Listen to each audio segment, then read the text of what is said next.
meron kong impormasyon na you are being used para papirmahin si Alice Go ng affidavit na magtuturo na si President Duterte, si Senator Bongo, si Senator Bato ay nasa likod ng pugo.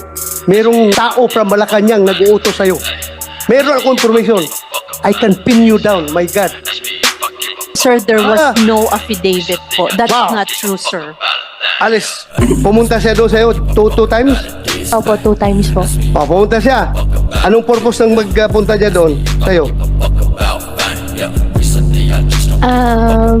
Mr. Chair, can I consult my lawyer po? Okay, you can talk to your lawyer. Just to remind the body, itong taong to, 26 years ago, nagnakaw ng 24 million, nagpanggap ng namatay para hindi siya makulong, tumakas sa Amerika 26 years ago. You're not even connected in any government agency here. Correct? Yes, sir. So who gave you the go signal to talk to her, to go to Indonesia just to talk to her for her surrender? Well, Huh? I was just helping, Your Honor. Excuse me? You were what?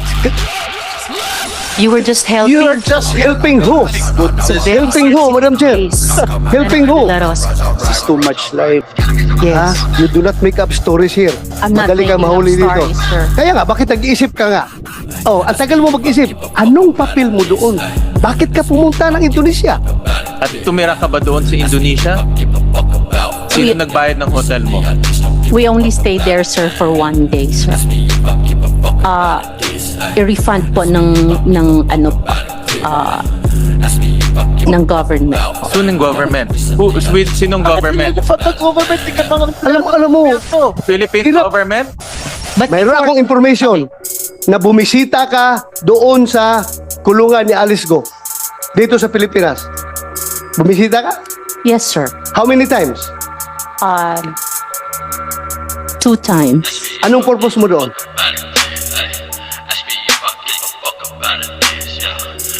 First, sir, tinatanong ko po siya sa mga statement po na ginawa po niya, sir. May ginawa siyang statement? No, not a statement, but I'm saying we were talking about ano po sa kanya, yung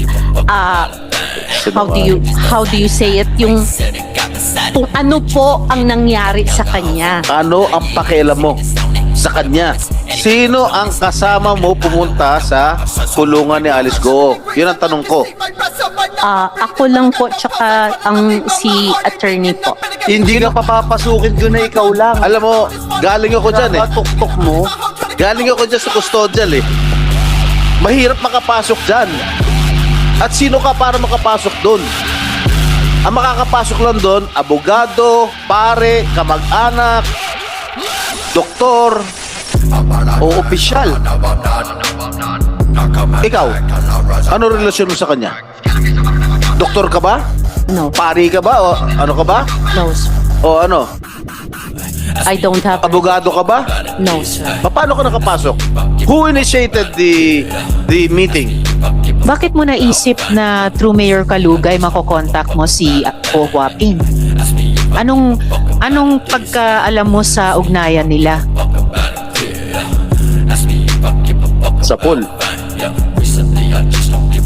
Are they business partners, for example? I don't think so. And ito po, this information actually, in fairness din po, na-mention din po sa amin, sa akin ni Miss Alex.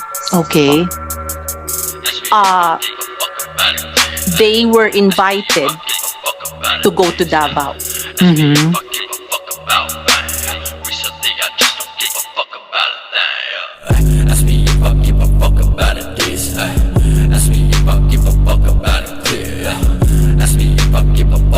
Wala pong nangyaring invitation po ng Davao. Wala pong kilala. At yung picture na yon ay nag-iisang picture lang po yon, July 22 to be exact, 2022. Hindi na po presidente si former president that time.